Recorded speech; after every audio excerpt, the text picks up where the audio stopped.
Today we're going to prepare rainbow trout poached with a fumet and a little bit of cream in it. It's going to be a very healthy dish, not a lot of oil or fat that we're frying it in. And we're going to look at our mise en place here that we need. We're going to use some celery, some carrot, some onion, and that's going to be my mirepoix that's going to go with the rainbow trout. And then we're going to flavor it with a little bit of lemon juice. I'm going to serve it with some rice as a starch and season it up with some fresh thyme.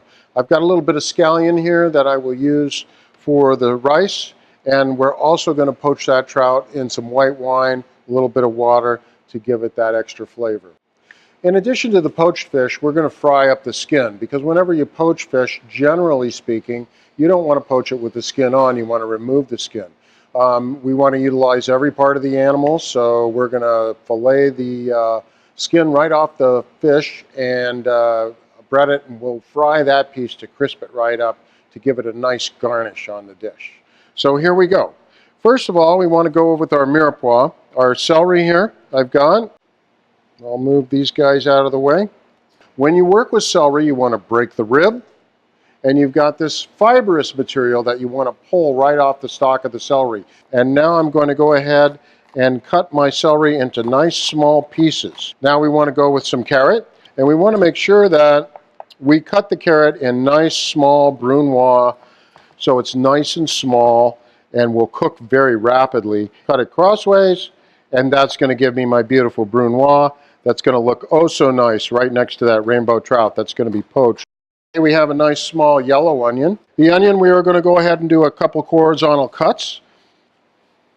And then we're going to go ahead and do our vertical cuts. And then we'll cross cut, giving ourselves that really nice square onion. Okay, so now I have nice small diced carrots, celery, and onion. I have some fresh thyme that I'm going to go ahead and add to my dish.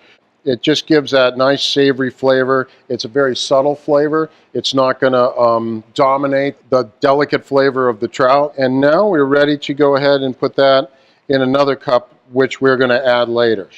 Now I have my scallions right here, but I'm going to take my scallion and I'm going to cut it on the bias, and I'm just going to go right up to the side here, and I'm going to mix that right in with my rice. And that scallion is going to give that rice a really nice flavor.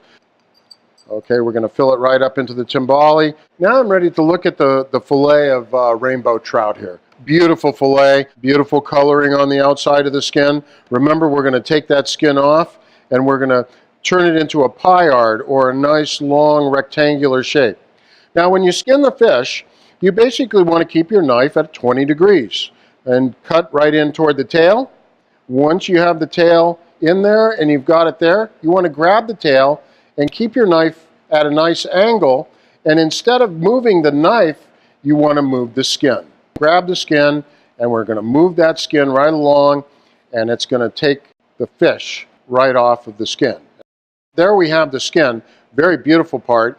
The Chinese and Asian cultures really cherish and glorify the skin as being very nutritious and very flavorful. So that's why we're going to fry it up and see if we can get some really nice almost like a crouton effect to go on the top of our dish here. We want to cut off a little bit of the belly meat here. And we've got a little bit of tallow here. You can see the tallow on the top of the loin.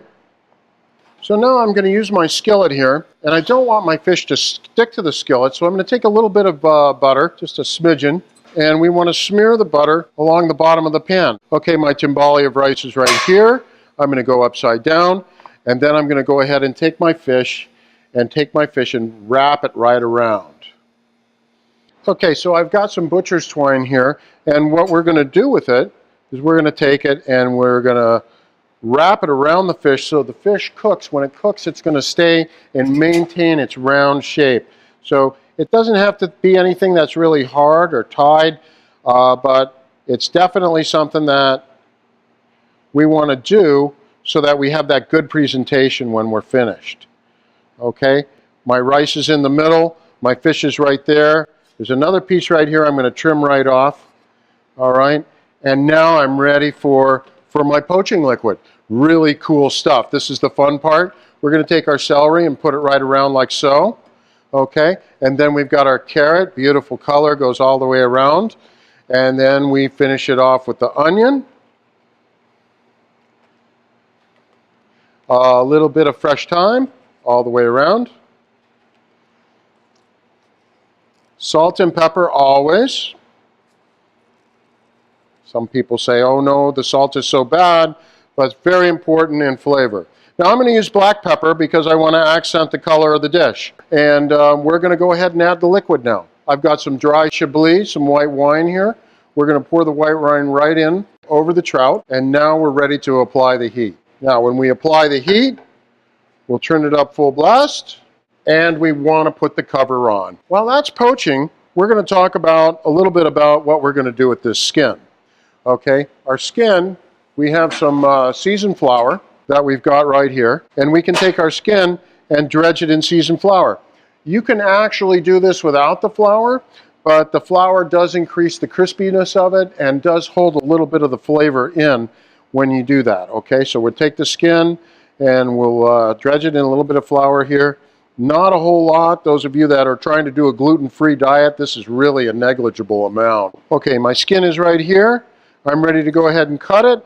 Nice thick skins. You can see the scales are giving me a little bit of resistance. So very much like a nightshade vegetable, I'm learning as a chef that we go ahead and turn it over to the other side. And that's going to give me a better, smoother cut. And we'll cut it up into 3 pieces, 4 pieces like so. In a separate skillet, we're going to take some oil. We're going to put some oil in here. And we're going to heat the oil up, and then we're going to cook the skin until it's nice and crispy. When we're starting the oil, we notice that we've got steam coming out of the fish itself. Now, instead of lifting it up and looking to see if the fish is cooked or not, I already know that it's 212 degrees in there. So all I'm going to do is simply turn off the heat and move the thing aside. All right? And even though there is no heat on there, my fish is still cooking in there. It's poaching with the carrots, the flavor of the celery, the flavor of the onions, and the thyme. Okay? Meanwhile, I'm going to go ahead and heat this skillet up right here. I'm going to add some whole butter. My butter's hot. It's starting to go into a nice brown color, and I'm ready to add my rainbow trout skin. I'm going to put it right in the skillet, just like so. And we're going to fry that skin right up till it's a nice golden brown. We're looking at the way it's curling right up. It's going to give me a nice, nice tubular look, and that's terrific. In Asian cultures, what we talk about with the skin, we're looking at something that they really admire, they really love, tastes very good. Okay, so we got a nice color here. We're flipping it over. The skin is nice and dark. Got a good brown color. Oh, you can even see some of the rainbow's color and pigment in the skin itself, lending itself to a really great presentation and great flavor. My skin is finished, my trout's all set, it's ready to go, and I'm ready to get into plating. And we're going to finish it with some cream. I've got some heavy cream here, and also a lemon. This lemon has, I have a zester here. I'm going to pull a zest and take some of the skin off of the lemon. Make sure you wash the lemon beforehand when you do this, and there we go. We've got some really nice lemon that we can take right on top of it. Then we want to go ahead and cut off the tips. The tip of the lemon right here, cutting it off, is going to compromise the integrity of the lemon and give me the ability to totally flatten it and get all of the juice out of the lemon. I'm going to put this dish in a bowl, since it is somewhat of a poaching liquid that is going to be very tasty and delightful. All right, and we're going to look at it right now. I'm going to take this off. Okay, we'll look at it, and there we have a beautiful color. The poaching liquid is right there, and I want to take my fish right out like so, and I'm going to put it right in the center of the plate. Lovely.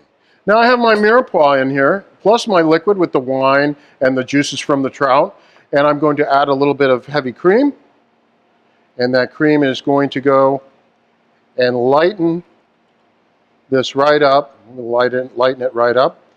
And then I'm going to cook it a little bit. Now my fish is out, and I'm ready to take my string off. Okay, notice I didn't really tie it hard or tight. I made it just a wrap, just a simple wrap to hold that fish right in there. And it's very simple to remove the string then. Now we're looking at our sauce over here, looking delicious. I'm going to look right over here to my skin, and I'm going to want to take my skin, and we already see that it's got really great crunchy integrity. We're going to take it right out and put it onto a paper towel so it can wick away any excess butter or oil in which you fried it in. It's going to give you really good health conscious type thing, and plus it's going to be super duper tasty. All right, now here when we look over here, we see that our sauce is beginning to reduce. We've got white wine, we've got the mirepoix, and we've got the juice from the fish, and it's all set and simple and ready to go. Now you can reduce it until it becomes thick and saucy, or you can leave it very much watery. It's just going to go right onto the side of our fish like so. And we're spooning some of the mirepoix out, which is going to be so tasty and lovely. And I'm going to finish that sauce with a fresh squeeze of lemon, giving you that sauce a little bit of extra flavor. We'll garnish it with the lemon zest on top. So here we have our finished rainbow trout. Looks great. And let's not forget about our garnish, our nice crispy skin that can go right around the side and accent the dish. And the rules of 3 apply here. It's going to give you much better flavor and a great look. Enjoy. All right, well, this looks awesome. I'm really excited to try both of these. I don't think I've ever had trout prepared in either of this fashion, so it'll be new for me, and I'm looking forward to maybe expanding the recipes that I use at home with trout. These are excellent preparation techniques. It stems from French cuisine, and they're just going to be very flavorful and very tasty, and the only thing better than eating them is getting out there and catching them. That's right. All right, well, let's start up with the first one we prepared. This is the poached trout with mirepoix of celery, carrots, and onions, a little white wine, along with some cream. We've crispied up the skin to give it a little bit of texture, and the fillet has been wrapped around a rice timbale, which is looks really good. Nice. All right. So what should we do?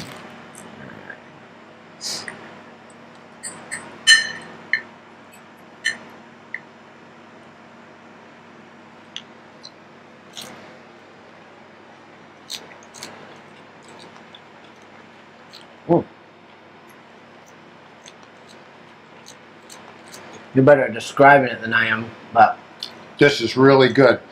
The white wine and the acid, along with a little bit of the lemon, really sets off the flavor of the trout, and just I'm impressed. Yeah, I was gonna say it's sweet almost. Like it's sweet. I like it. It's not like rainbow trout that I've had before. It's very, very tasty, and it's too bad that we don't have smell-o-vision here, because that sauce, like, I was drooling running the camera earlier. you know, I mean, it smells amazing. It tastes amazing. One thing to keep in mind, the mirepoix has maintained a really good crunch texture, and it's given it that the whole dish a really good flavor and a good texture that you may not think of. That is awesome. Off the chart. I appreciate this. Again, we're really trying to support the idea of catch and cook, and this has really brought a gourmet element to this. You know, I mean, you can go on YouTube and find how to wrap trout in foil with a couple onions and be done with it, but this is really unique, and it really anybody could do this at home. This wasn't, you know, all that crazy. Right. If you're entertaining and you're having folks over, both dishes are really dynamic. You just have to remember that the starch gets cooked first, the vegetables are second, and the last thing you prepare is the fish, and it goes right onto the plate and consumed. Perfect. All right. Thank you very much. Thank you. All right. Thanks for watching this episode of Vermont Master Anglers. For more content, visit our Facebook page at Vermont Master Anglers. If you're watching us on YouTube, please like and subscribe.